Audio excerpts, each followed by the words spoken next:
I grew up in this world of science.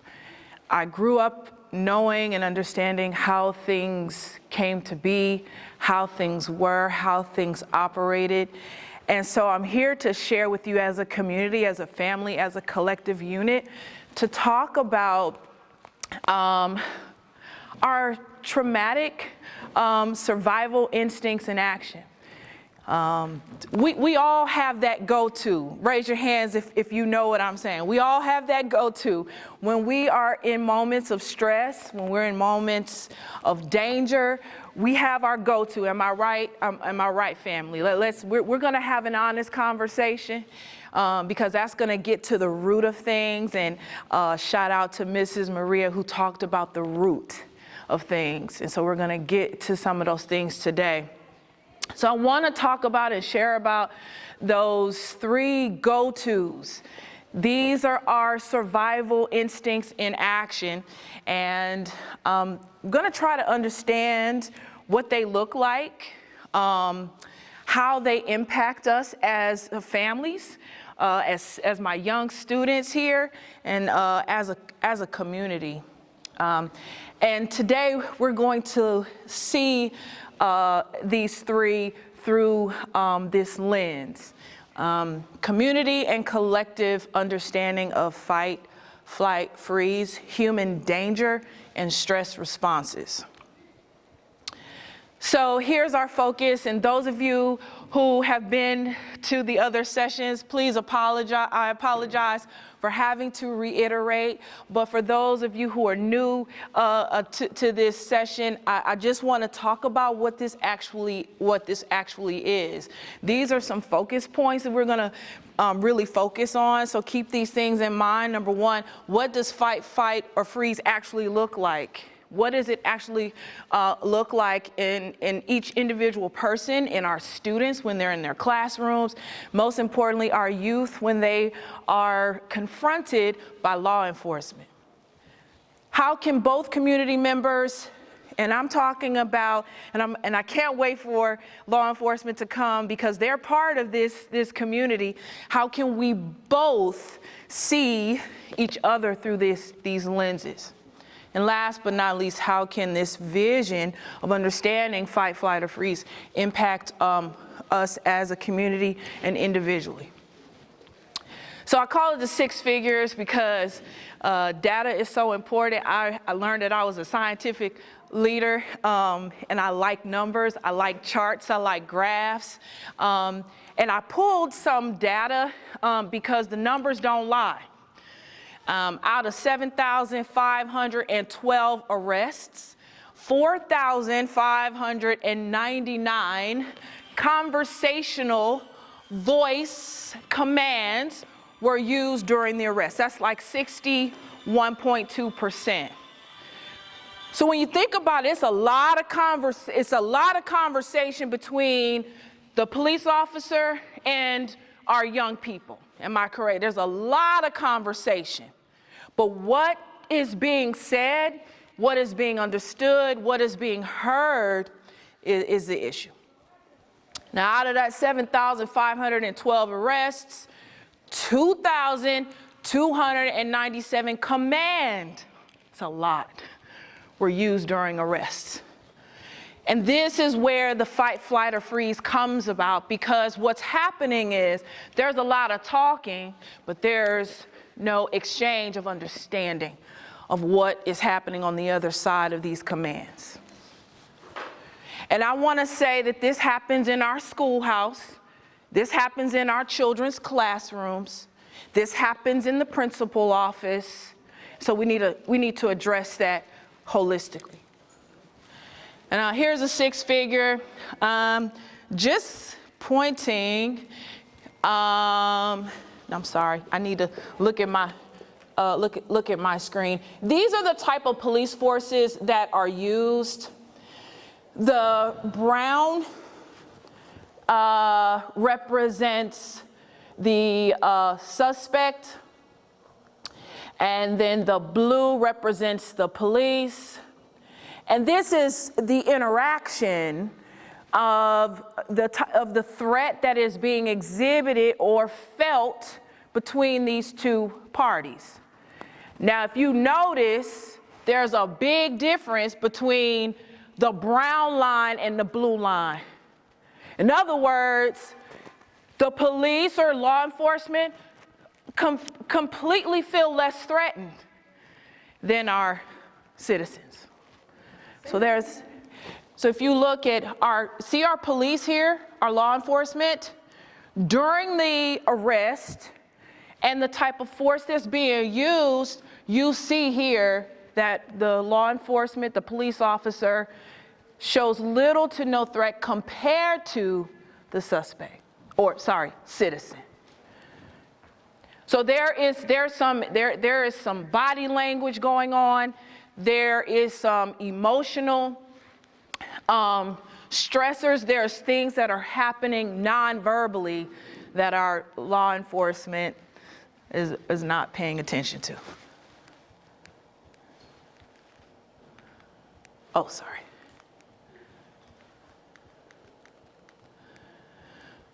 So where does this happen? All this happens between two things. Our bodies have what is called a parasympathetic nervous system and a sympathetic nervous system. This is our alarm system. Our body, it starts at an onset of a threat, of stress, and it happens naturally. The human brain, it starts in the human brain, and I'm going to show you where that part of that brain actually signals that there is a threat. It's called the amygdala. It's really your third eye. And you look at it, it's in the center of your brain, and it is the hub that tells the body, I'm stressed, I feel threatened, and I got to do something about it to protect myself. So you're saying the perceived threat doesn't have to be because somebody said something, it's just seeing that blue. Yes, absolutely. Absolutely. It could even be nonverbals of the other person involved during the arrest, during the encounter. In essence, when you feel threatened, it's not made up. When our school children say that these things happen to me, they're not making those things up. I'm a school teacher. I've been teaching for over 20 years. And when a student feels threatened, if they feel some type of way, it's warranted. And so we need to talk about what happens during the encounter, that these emotions begin to get out of control. But you're absolutely right. Yes? I'm surprised he doesn't have a graph that shows the difference between Caucasians being in those situations from your charts than what people of color is. That's my next session. I'm so glad you, because this is such a broad topic and we have to teach it in pieces. We got to recognize what it is first. We need to know what it looks like in ourselves, in the officers that, confront us and confront our children. You got a second? Yes. I know probably anybody been in the military? What? The military. Yeah, I have. If you go through boot camp and then make it to your permanent party, which is where you're going to be for extended time, and go through the stress level of being in the military, when you come out back into the civilian world, that's a playground to you. And I say that because most young people doesn't get to go through a stress type camp. Because once you've been through something, your level of anxiety is less than if you've never gone through it. That's the point. Well, studies, that's another session, but when you look at our young people, and one of my slides speaks to the stressors, the triggers in our community that shows that they undergo a lot of stress. They undergo a lot of threats, which they are not being put it in a place where it's being discussed to say, you know what you were feeling was warranted. And that's the point of today's session. But thank you, brother. So these are some of the things that happens. Our body arousal level goes up. Sensory perception shifts. So we talk about perception. It begins to shift. Vision is impaired. Hearing is impaired, which is why those numbers were so high at the beginning, because officers are asking multiple commands, are using various conversational voices and things to address the situation, but no, the other person is not listening. And you have to understand why. Now, our essential functions, they shut down. So some of our body organs, they shut down because they need to prepare to either fight or flight or freeze. During this time, your sympathetic nervous system, it works. Your parasympathetic nervous system will take over 20 minutes later. It takes 20 minutes for you to go from that elevated state to a normal state. Can somebody put 20 minutes on a timer, please? Can someone put 20 minutes on their phone and just set that timer?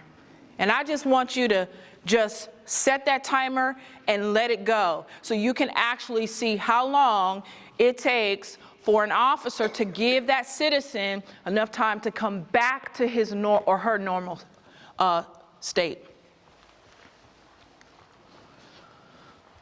So these are the levels of threat. I got this from one of the police law enforcement training websites. In level 1, we notice danger, but it does not impact us immediately. So when you think about it, there is some level of consciousness that needs to take place. You don't necessarily reach for things immediately. You process and you assess the situation. Level 2 threat, somewhat alarmed. We begin to feel alarmed. The body prepares for a fight or flight response. Perception and cognition, so our ability to hear, especially for our school children. Our school children are always told multiple things, and what if they just sit there and they don't do anything? That's a level 2 threat. They don't respond to their teacher. They don't respond to the principal. That's a level 2 threat. Our citizens don't respond to the officer speaking. That's a level 2 threat, and it's warranted. And then level 3 is you're in survival mode at that time. It's a natural biological response, and we cannot ignore, and I repeat, we cannot ignore those levels. And so there's a model that law enforcement uses, and it's called the SCARF model, and there's 5 different parts of this model. One is called status. The citizen asks these questions. Does it look like the citizen is asking these questions? No. But these are things that happen. Am I being respected? Do I have enough information? So a lot of citizens are asking, well, why did I do anything? I didn't do anything wrong. How many of us have been stopped by the law enforcement, stopped by the police? Is there a problem, officer? Is there a problem, officer? With this look, this strange look on your face, because I don't have enough information at that moment. So here it is, I'm feeling threatened. The third one is, do I have a choice? And a lot of our youth feel they don't have a choice. So what do? Run. They run. They run. And what does running equate to? Guilt. Well, if they ask more questions, then they might get shot or something, or whatever. Sometimes we ask too many questions. It depends. It depends. And that's why we have to educate our children to ask the right questions. They do have a right to ask questions so that they have enough information to protect themselves. And then lastly, do I belong? So again, do you belong in this situation? And then lastly, is this fair? So again, these are natural responses that your body is going through that again, in the moment, it is not given time to process. And I keep hitting the wrong thing, I'm sorry. So I'm going to show you a video that shows a brain on threat. Remember the commercial, this is your brain on drugs? This is your brain on threat, okay? An activity of an animal that experienced stress and threat. And very much similar to our brains, at the onset of stress and threat, the brain begins to light up as the synapses is happening. So the more those lights were flickering is an indication that there is, the body is experiencing threat. So what happens when we encounter danger or stress? I have 3 videos. I really hope I could get them to play. And I want us to actually look at some of these videos and depict if you think that the person is in fight mode, freeze mode, or flight mode. Okay, I hope it works. We know by definition of flight, we escape, we run to find safety, we flee from danger. We flee from danger, and that is what our citizens, both, you know, the 2 young men experience. Yes, that's good though. I'm sorry. Experienced a negative interaction with law enforcement or witnessed. So when they come to you, you're automatically afraid because you think that might happen to you. So Yes. that might be part of it. Yes. That was a 20-minute alarm. So thank you, Rondu. The 20-minute timer just went off. That's how much time an officer has to give a citizen to come back to his normal state. You know, as youth, with us growing up, if a police would have came, depending on what age, if they would have immediately showed up, we'd have took off running. Absolutely. One, because we know past encounters with them. Yes. 2, I gotta get home because my mama gonna save me, or she gonna Yes. kill me. You run for safety. So, Yes. Yes. That's the other That's thing good. I was gonna say. Sometimes, regardless of what's going on in the body reaction, sometimes it's what you hear in your head from your parents. Absolutely. And unfortunately, parents that don't know say run. Yes. And they're thinking, well, he can run fast, especially if the police You're told to haven't run. gotten out of the car yet.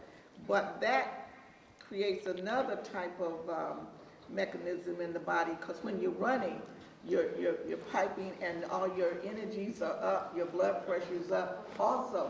So that's another play on your system. but with us growing up, when the police pull up, we're automatically trained from educating each other as friends. Police better run, because they're gonna get everybody whether you run or not. So I think where you come up at, if you're in the projects, there go the police. Plays- They're yes. done. They gonna get everybody. It plays a huge role. So that, Yeah, in that plays Chicago, a big, I'm It- from Chicago, and that's what they do. Yeah, we pune. Yeah, pune. Like, yeah, we get ghosts. Yeah, we get ghosts real quick. I'm from California, so we're not standing around. You know, is everything all right, officer? We're not doing that. We were told, our mother's voices, our grandmother's voices, our auntie's voices were in our heads at the moment when you are in a situation and you are unsafe, you feel unsafe, you get out of Dodge or whatever. Yes, absolutely. Well, Daphne, what about, now, I wouldn't say so much our grandmothers and our older aunties, because there was a time we grew up with officer friendly. And with officer friendly, we didn't run from them, we ran to them because they were the person that was rendering the help or protect and serve or what have you. But you ran to the police. In today's world, Yeah, Well, it's very then, different. I'm sorry, I'm meaning to- No, okay. But then, back then, they respected Big Mama. They would come knock on the door to Big Mama and say, we need such and such, you need to bring them. Correct. Now, morals have changed. Cultural values are different from what we have. The community is not the same. And disconnects exist, which is why the other part of this conversation needs to be in this room. If he picked you up, he would take you to your mother. right, right. And Yep. that's what I call a friendly police. Well, it's a Because he's career literally thing. saying, look here, this ain't big enough to go downtown. I'm gonna take you to mom. She let her straighten it out. And mom will tell him, if he get caught again, then take him down there for a second lesson. She tried to 3 strikes her out. Yeah, that's right. They also were rooted in the community at that time. The officers that served the community knew the people that lived in the community. Right. And so that was a different mindset. You have officers now that are in communities, they have no idea who they're serving and they don't know the people. Right. So they're looking at it from a different perspective now. Well, you Are we do. talking about I'm thinking color, racism, white, black. But I'm just wondering, is it just the suit itself, whoever, whether it's black or white, we think the same, I'm just asking. Yeah, we want to take this gentleman. Yeah, as a law enforcement officer, and being a black male in the community, that's one of the reasons why I continue to do it, because I want to be an asset to the community. I want the community to know that this officer is out there, he's doing something, he's trying to keep criminals off the street, and he has discretion, and he's going to help your kid that might be in trouble right now, bring him to the house where he can, but at the same time, in that incident, you got to see that if the officers had got a report that somebody got robbed or somebody at gunpoint or something, when he gets on the scene, he's already in fight mode because we got a situation going on right here, right now. So if these guys, I can't be in that place where I gotta freeze. I can't freeze right now. I can't run because I'm a law enforcement officer and I'm called on to go to the prison. Yeah, I want to speak to that. Go ahead, sister. But I want to piggyback on what my sister over here said and kind of tie it into to what my brother said. So when they get a call that there's something going on and they come into the community, let's say, like you said, robbery or something like that, it's interesting how they come into the black community very differently than they come to the white community.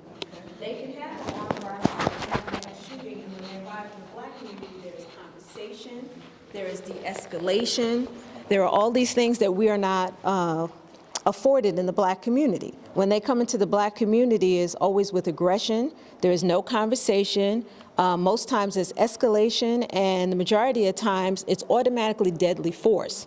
So if we can arrive in the white community one way, why is the black community not afforded those same things? That's my issue. I try to encourage young men, young black males or females.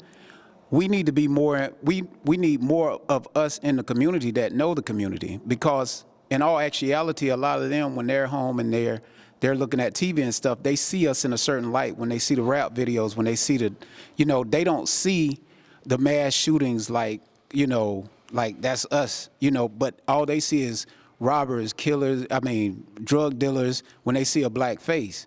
So that's the issue. And I believe that's why I continue to do this, because with that situation with George Floyd and other situations that I've seen, it caused me to rethink my career. But then I think in myself, I'm like, okay, if I put this uniform down and I'm not, then who's going to pick up that uniform and who's going to be in my community? Because I got 3 boys and I got a daughter, who's going to treat them in a way that they need to be treated and not take them to jail for anything, and not just, you know, because it's different. It's different in our communities than it is in their communities. So that's what I had to say about it. Can I give you the mic, please? I think my question was more to why does law enforcement react differently in the community? Not speaking on us, speaking on law enforcement.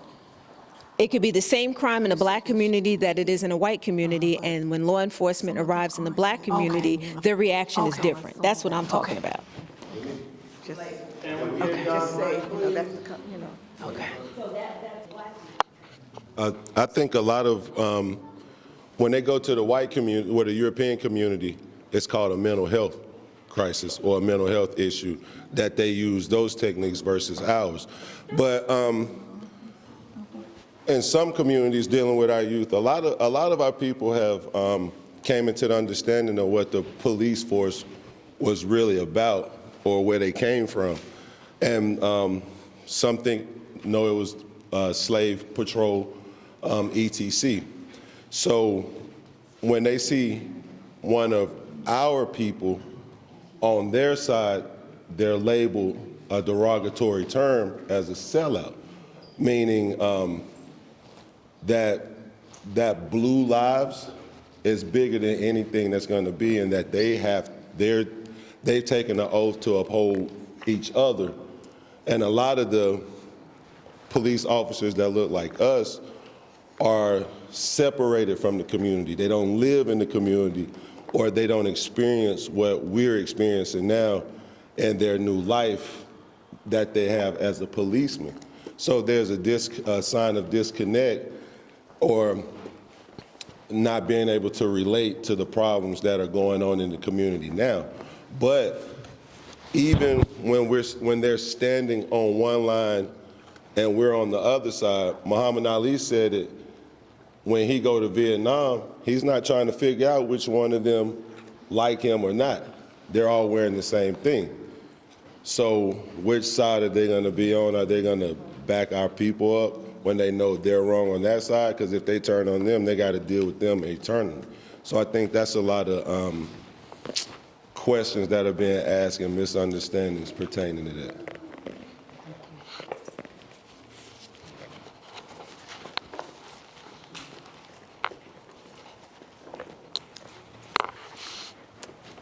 Thank you. He said it correctly, but I think what happens is a lot of us already have a negative connotation about the police officers anyway, whether or not you're black or white, young or old.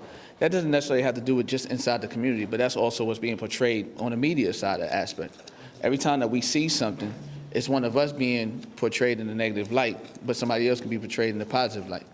It's a hard task and a hard job that you have to perform regardless, whether or not you black or white, when you have to come into somebody else's backyard and handle a crime.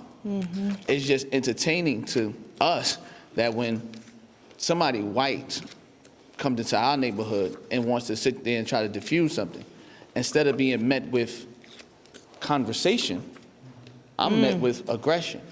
And if I'm sitting here talking to you as an officer and I'm having a conversation with you, but you are trained to interrogate me within the 20 minutes. Instead of having a conversation with me, you're yelling at me, you're trying to escalate me. You're trying to get me to the point where I have to yell back at you. But if I'm 15, you're 27, you're the law, and you're coming to talk to me, and I'm automatically assuming that I did something wrong because I'm walking down the street, of course I'm going to be defensive. But if I'm 33 and you're 28 and you're having that same conversation with me and you're yelling at me and I'm having a conversation with you and you're still being aggressive, the first rule is he's being non-responsive to your questions. He's impeding the law. What's the term that I'm looking for? That I'm resisting arrest. Because why? Instead of me having that conversation with you, you're not wanting to talk, you're wanting to interrogate me. So I think a lot of us sometimes, we look at it and we're saying to ourselves, we can't never be on the forefront of being where they want us to be because we're always going to be feeling like we're attacked. I've had several situations where I've had to encounter a police officer, positive and negative.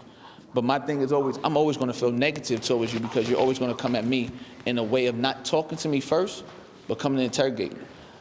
I understand you have family, we all have family, and I'm not going to knock that. It's hard for you because you look like us, trying to help us, but we already have a negative image of that. So, and then also to piggyback on it, back in the day, police did, when they patrolled the area, because I'm from New York, so when we had police patrolling that area, yes, they knew everybody in there because it was about getting to know that individual. But as society grew, as communities have grown, hey, I need you to be over there, I need you to be over there, I need you to be over there. I don't care about you knowing those people, I need you to make arrests. Statistics became a major thing. So it's not about building a relationship, it's about the more money I can produce from this statistics, the more I'm going to take care of it. Now, I probably could be wrong, but coming from a background of seeing how numbers are important, as long as my numbers are high, my pay stays high. The more my numbers stay low, the more I need to know why you not writing speeding tickets, why you not doing this, why you not doing that. Fight or flight, fight, flight, or freeze, all three of them go together. Because the first thing I'm gonna do is I'm gonna think about running, but then I gotta think about stopping because you wanna shoot me. But then I gotta fight you back with my words or the way I'm talking to you because why? I'm concerned about how I'm gonna do everything. Being young and being naive and being not understanding of what happens causes certain problems. But then being older and being educated causes problems. So no matter where we're at sometimes, we still feel as though we're gonna be a problem. Now, we can talk amongst the community and try to help each other out and make that grand, but the whole grand scheme of everything is, as long as I can turn on my television, as long as I can turn on TikTok, social media, all this other stuff, that's what's going to feed my fuel to say, F y'all, I'm here to try to survive. I want to make it home, or I got to make it away from you to get the way I need to go.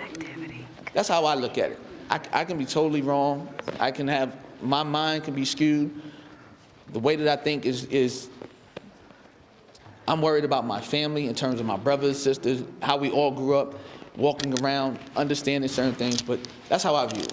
And as I used to look at the youth and tell them, yo, be mindful of what you're doing, I still had to let them know I'm in the same shoes as you. No matter how old you think I am, no matter how young you think I am, we are still in the same shoes. I'm still black in America, I'm still a male, I'm still a threat regardless if I say hello or I say what the fuck's up. Pardon my language, but you know, in that time aspect. Sorry. And this is just my opinion. I think the older you are, the less likely you are to run. It's my opinion. Say that again. Yeah, you know. That ain't only just for a man thing. That ain't only just for a man thing. Some of us chicks can't run that much either. Hey, I just wanted to reiterate the conversation we had earlier today. If you know the attorneys that were here, and they emphasized one of the things that are used in the courtrooms as being a high traffic area and a high traffic location, which is justification in the area that you may be living in, or which is pretty much a minority area that gives rights to be able to search in areas where it's not so much. So in Ballantyne, this may not be a high traffic area, and Sugar Creek or Hidden Valley may be a high traffic area. So in Hidden Valley, it's more opportunity for an officer to come and search you and pat you down because you're operating in a high traffic area, whereas a low traffic area as far as crime, you know, in an area where it's not much, they didn't have that opportunity. So that's what the attorney was talking about earlier. Instead of, you know, the law enforcement officer, yes, but the law in itself has racist tones that allow for things to happen. So when they go into a Hidden Valley instead of a Ballantyne's, there's a totally different attitude because it's a totally different green light, so to speak. So I think that's one of the things that we forget. You know, he just said at this point, that's one of the key areas that gives the green light an opportunity for us to be able to go into a area and say, we're a little more aggressive here because of such and such and such and such, and less aggressive here. So, you know, it's not just the attitude of the officer, which is also plays into factor, because the attitude of the officer, it depends on what officer you get. You know, the attitude of the officer, it may varies from a person that's not looking for something or just doing his job, or somebody that's just absolutely done already put you as a suspect for whatever reasons, for whatever personal reasons. So it's a lot of variables that plays into it, but to have an all-inclusive attitude is really playing along with the systematic prejudice that we already have. It's not constructive, and it doesn't build. Now, you want to be aware that there's good and bad in everything. You definitely want to be aware that there's good and bad in everything, but you don't want to be so bent with this way or that way to say it doesn't matter what I do.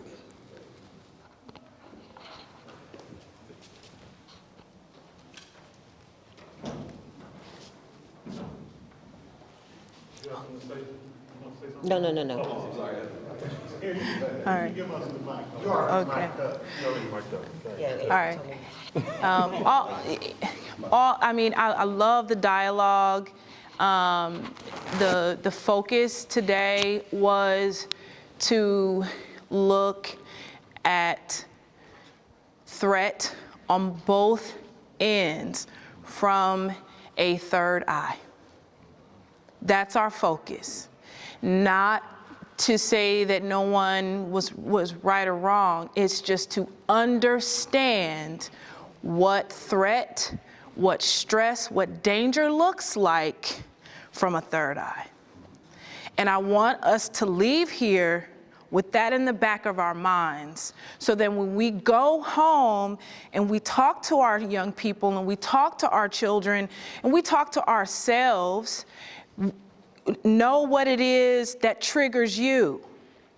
Know what it is that causes you to go to be in freeze mode, to be in fight mode, to be in flight mode. That is your natural, God-given, divine, biological, physiological response to survive. Bottom line, regardless if your neighborhood is a hot spot, it's a target area, it's response area 1, 2, or 3, regardless, you have a right to fight, or freeze. And we have to tell our young people that that is their right. Now, how do we go about helping them navigate that when they are in interaction? That's my next session. Okay? That's my next session. Yes. I think the part that's being missed as being a prior law enforcement officer, one of the things that I believe in pushing is getting away from, I'm not necessarily saying defunding, but retraining. And, you know, I have no loyalty to them now. I can talk the way I want to and tell you things. When they go in, they are trained. You are a police officer. You have A warrior, badge, you yes. have a gun. And basically, you don't have conversations with people. First you ask them to do something, then you tell them to do it, and then you make them. Now, when you're being trained and that is in your head, that actually shuts down the conversational part. When you are told, I mean, there's just so many things. Anytime you have an encounter with someone, it can be deadly because there's always one gun at that encounter, yours. When you're getting trained with that kind of mentality, which is, can you back me on, that's what they teach at Academy.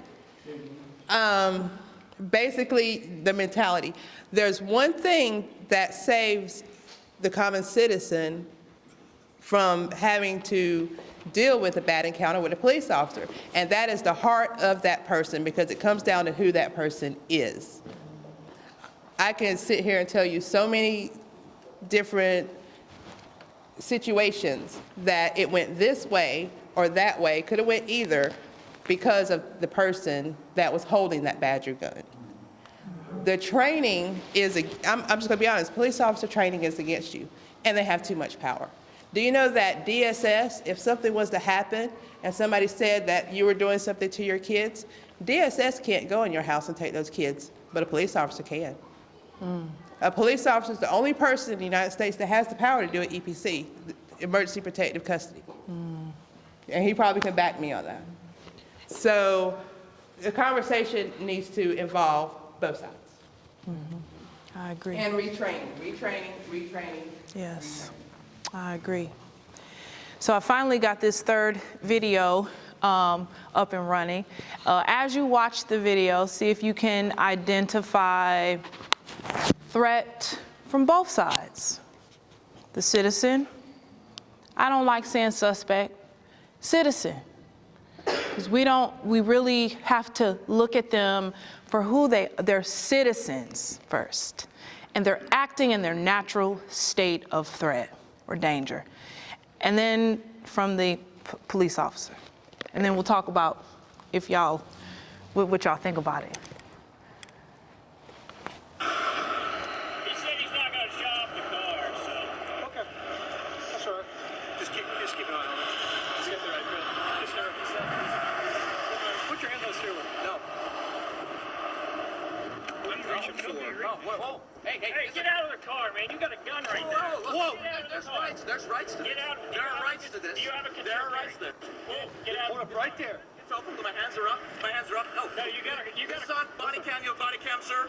Do you have a body cam? Do you have a body cam? Put your hand over your eyes. Do you have a body cam, sir? Put your hands over. All right, what did y'all say? Oh, you want me to play it? I will send this dog on you. I will shoot you. Don't. All right. Let me. You're reaching for a gun already. Thank you, TMD. He said he's not gonna shut off the car. Okay. Sorry. Just keep an eye on it. Just nervous. Put your hand on the steering wheel. No.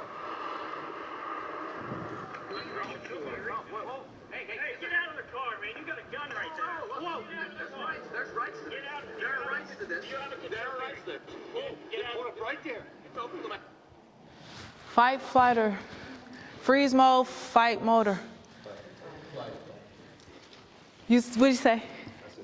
You say fight. Why? Why you say fight? Citizen or citizen was in fight mode? Both. Both? Why? Because he was saying his rights and things of that nature, but his right as a gun owner, he should have verbalized him having owning a gun, being able to have that registration and things of that nature. That's one of the things that is taught in carrying concealed, that you got to notify the officer that you're having that. So once they discover that you got a gun before you've done it, you already violated that portion right there. And then you still say, I know my rights, and everything, Right. wrong. And of course, they're, in the same position, and they could have escalated a whole lot further than Absolutely. they chose to do, but they did not. Absolutely. Two fighters interacting like that. I heard something else over here, brother. Yes, I said flight. You said flight? Flight, like fleeing? Okay, why? The reason I said that is because of his resistance he already had. He didn't like the way how the initial stop, how he perceived the initial stop. The person who was driving, he may have had a chance to respond, but that was after already being given a certain set of Commands. versus questions, versus a chance, or versus a ability for him to give his own question first. Hi, why am I being pulled over? So officer was in flight mode?